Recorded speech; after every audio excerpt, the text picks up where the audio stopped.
सभी को Radhe Radhe, welcome back to our channel.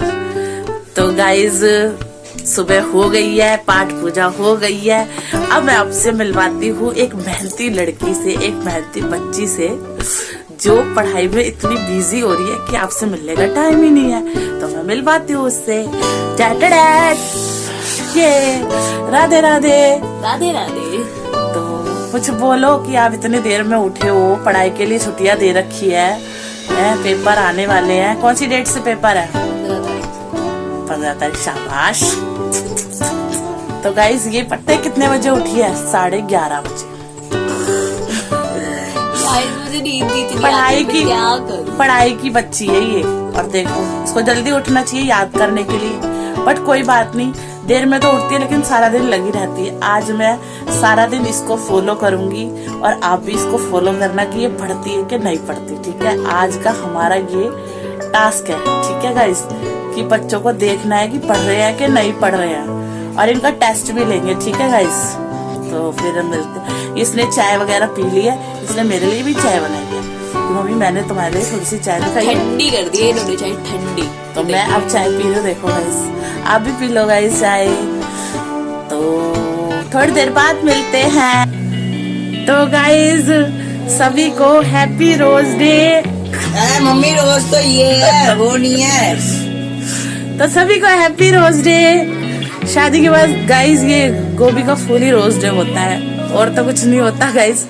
तो मेरी तरफ से, मेरे पूरे परिवार की तरफ से यूट्यूब फैमिली को हैप्पी रोज डे, और माय फैमिली को हैप्पी रोज डे, और सभी को हैप्पी रोज डे, और मेरे भगवानों को हैप्पी रोज डे, सबको हैप्पी रोज डे।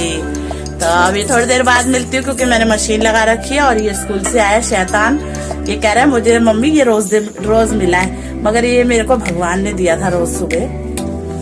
तो गाइस इसके लिए रोटी बना रही हूँ, अभी थोड़ी देर में मिलती हूँ मैं। तो गाइज वेलकम बैक। तो गाइज शाम को मैं पीछे मंदिर गई थी, आज मेरी वहाँ सेवा लगी हुई थी, तो मैं आपको दिखा नहीं पाई क्योंकि फोन भानु के पास था, क्योंकि भानु मेरे फोन में से पढ़ाई कर रही थी। ये देखो अभी भी पढ़ रही है, और टाइम हो रहा है 11 बज रहे हैं, और टाइम 11 हो रहे हैं। सब सो गए हैं, केशव टीवी देख रहा है, मगर भानु पढ़ रही है अभी भी। और गाइज इसलिए मैं कुछ दिखा नहीं पाई।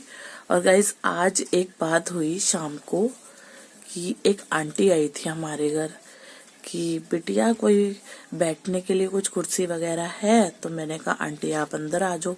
मुझे ये लगा कि वो मम्मी की कोई फ्रेंड वगैरह है, तो फिर वो अंदर आ गई, लेकिन वो उनकी आंखें सफेद सफेद, जैसे उनकी आंखों में कुछ प्रॉब्लम हो रही है, और थोड़ी पुअर टाइप लग रही थी। तो मैंने कहा आंटी आप बाहर जाओ, बाहर ही बैठ जाओ, और वहाँ बैठ जाओ। हमारे वहाँ पर बाहर की साइड एक खाट बिछी हुई है जहाँ सारे मतलब बैठते हैं, कोई भी आता है थका आ रहा तो वो बैठ जाता है। मैंने कहा आंटी आप बाहर बैठ जाओ। तो आंटी ने बोला, तो उस आंटी ने कहा कि मुझे भूख लग रही है, मुझे रोटी खानी है। और गाइज उसी टाइम मैंने कपड़े धो के निपटी थी, 4 बज रहे थे, 4:45 बज रहे थे। केशव जाने की तैयारी कर रहा था ट्यूशन, तो केशव भी देख के कह रहा कि मम्मी ये कौन है? आंटी हमारे घर के सामने बैठ गई है। मैंने कहा आंटी आप उधर की साइड, कि नहीं मैं यहीं ठीक हूँ। फिर मैंने उनको चौंकी दी, उनको देख के ना मुझे ऐसा लगा कि पता नहीं कौन है ये। तो मुझे बड़ा वो हुआ कि उसी टाइम जस्ट मैं खाने लगी थी खाना, तुरंत उन्होंने कहा कि मुझे भूख लग रही है। तो मैंने कहा हाँ आंटी हैगी, रोटी बनी हुई है मैं आपको दूं। तो उन्होंने कहा कि क्या बनाया? मैंने कहा कढ़ी बनाई है। तो कह रही दे दे बेटा। फिर उन्होंने खाई, और उस टाइम मैंने चाय भी बना रखी थी साथ में, क्योंकि मैं चाय लेती हूँ खाने के साथ। तो मैंने कहा, कह रही आंटी मैंने कहा आंटी चाय भी बनी हुई है, आप पियोगे? हाँ बेटे हाँ, मगर मैं ना फीकी पीती हूँ। मगर मैंने कहा आंटी नहीं मीठी है। कह रही दे कोई बात नहीं। तो गाइज उसने रोटी खाई। फिर मैंने कहा आंटी एक और रोटी है, क्योंकि मैंने 2 पराठे बनाए थे अपने लिए, मोटे मोटे पराठे। तो मैंने कहा आंटी एक और पराठा आप खाओगे? कि हाँ खाऊंगी। फिर उसने कहा नहीं वो बेटी तू खा ले। तो मैं कहा आंटी मैं तो बना लूंगी कोई बात नहीं। वो तूने अपने लिए बनाई हुई है ना, इसलिए मुझे पता है। मैंने कहा नहीं आंटी मैं आपको खिला दूंगी कोई बात नहीं। कि नहीं मेरा पेट भर गया है। और उसने मेरे को इतनी आशीष दी, इतनी मतलब बहुत मेरे को आशीर्वाद दिया उन आंटी ने कि बेटा तू खुश रह, हमेशा दूसरों की मदद कर, कोई भी आए घर में भूखा तो उनको खाली पेट ना भेजो, उनको कुछ खिलाओ, मतलब कोई भी आए तो उनका अतिथि सत्कार करो। और खूब उन्होंने खूब आशीर्वाद दिया, बच्चों को दिया, मेरे पति को दिया, मुझे दिया है, और मुझे बहुत अच्छा लगा। फिर मैं और केशव तो ऐसे आश्चर्य में हो गए कि ये क्या, उन आंटी को दिख भी नहीं रहा, उनकी आंखों में वाइट वाइट जैसे मोतियाबिंद होता है ना, वैसे था गाइस। आज मेरे साथ ऐसा हुआ। फिर ये थी 4:45 बजे की बात है। तो फिर केशव चला गया, फिर मैं थोड़ी देर शॉक रह गई, मैंने कहा ये क्या हो गया। फिर वो आंटी चली गई, तो मैंने गली से बाहर निकलते देखा तो वो आंटी पता नहीं कहाँ चली गई एकदम से। मैंने कहा किसी घर में घुस गई होंगी या फिर किसी के घर आई होंगी। उन्होंने कहा मैं यहीं आई हूँ पास में किसी के घर, बस उन्होंने ऐसे किया। ऐसा हुआ गाइस आज मेरे साथ।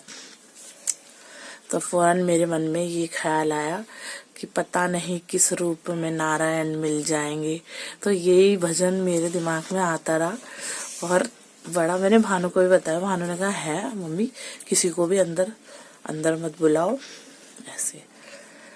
फिर आज हमने बाहर से खाना मंगवाया है, ये बाहर से खाना ले आते क्योंकि ये मेरे लिए रोज लाए नहीं, तो मैं गुस्सा हो गई। फिर इन्होंने कहा चलो ठीक है मैं खाना ले आता हूँ बाहर से।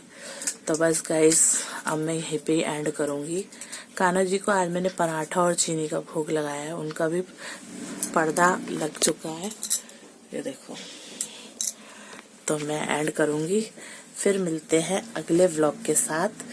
तो लाइक करें, शेयर करें, कमेंट्स करें और सब्सक्राइब करना ना भूलें। तो इसी के साथ ही बोल दो राधे राधे।